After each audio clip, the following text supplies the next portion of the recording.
కొంచెం దివ్యాంగుల్లా కనబడుతున్నారు. అయినా కూడా మీరు ఎందుకని ఇట్లా జనాల్లో వస్తున్నారు?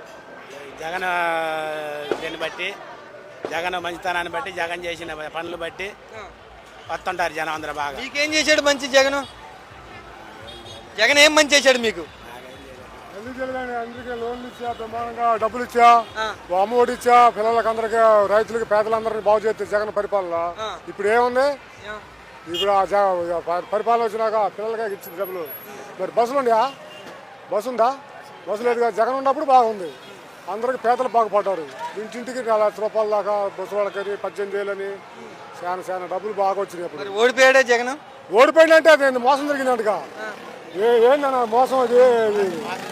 అది మోసం జరిగిందని 9 గంటలకల్లా అయిపోవడం లెక్కలో. సాయంత్రం ఎప్పుడు అయిపోవాల్సిన లెక్కలు 9 గంటలకల్లా గెలిచిందని చెప్పారు అప్పుడే. జనాలు ఎవరు ఓట్లు వేయలేదంట జగన్కి. ఎందుకని? వీళ్ళందరూ ఓట్లు వేసినాడు కాదు. మేము మీటింగ్ పోతే ఊరు ఎటు పట్ల 10 కిలోమీటర్లు ఉంటారు జగన్కి జనం. మరి ఏరా జనం అందరూ ఓట్లయ్యి వాళ్ళు 3 కలిశారండి. జగన్ ఒక్కడు ఆయన, వాళ్ళు ఆడగలుగుతారు. ఏదో తొండి జరిగింది. ఇంకా